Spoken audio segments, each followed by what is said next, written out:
لیکن اگر آپ کا قلب زندہ ہو جائے تو اس کو یہ بات سمجھ آ جاتی ہے کہ نفس امارہ تو براہ راست تو آپ کے قلب کے اوپر بیٹھا ہوتا ہے،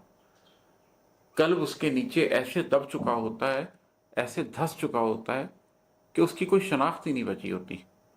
اور یہ روح پر بہت گراں گزر رہا ہوتا ہے۔ آپ کی روح کے لیے اس سے زیادہ تکلیف دہ بات کوئی نہیں ہو سکتی کہ تمام کھڑکیاں اندر کی بند کر دی جائیں اور اس کو صرف ظاہر سے دکھایا جا رہا ہو۔ آپ کی روح کے لیے آپ کی آنکھ سے دروازہ جا رہا ہو، آپ کے کان سے دروازہ جا رہا ہو، لیکن حواس باطنہ سے روح کی تمام کھڑکیاں بند کر دی جائیں اور اس پر نور کے راستے بند ہو جائیں،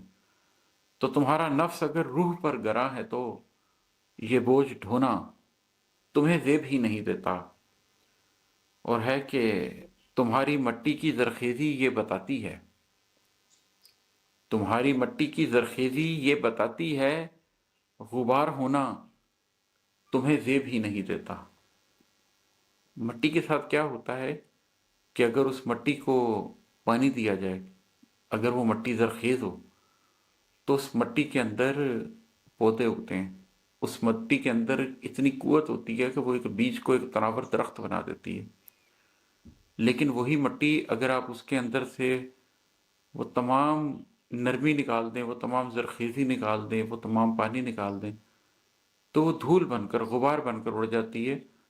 اور سوائے اس کے کہ آپ کے چہروں پہ پڑے یا آپ کے کپڑوں پہ پڑے، چیزوں کو گندا کرے، اور کچھ بھی نہیں کرتی۔ تو جس شخص کو یہ احساس ہو جائے کہ اس کی مٹی میں کوئی زرخیزی ہے، وہ اقبال کہتے ہیں نا، ذرا نم ہو تو یہ مٹی بڑی زرخیز ہے ساکی، تو ذرا سا نم جس کو اپنی مٹی میں محسوس ہو جائے اور اس کو یہ پتہ چل جائے کہ یہ تو ایک وہ مٹی تو ایک تناور درخت بنانے کا کام کر سکتی ہے، اس کو پھر غبار ہونا زیب ہی نہیں دیتا۔ یہی ہماری ذات کا حال ہے کہ جب ہمیں یہ پتہ چل جائے کہ ہماری مٹی کے اندر کچھ رویدگی ہے، جب ہم یہ جان جائیں کہ ہمارے اندر یہ صلاحیت ہے کہ ہمارے اندر سے ایک ایسا درخت نکل سکتا ہے جو پھلدار ہو، جو سایہ دار ہو، جو دوسروں کے لیے بھی سائے کا پھل کا انتظام کرے، تو پھر ہمیں یہ زیب نہیں دیتا کہ ہم اپنی زندگی ایسا بے معنی ہو کر گزار دیں کہ غبار بن کے اڑتے پھریں،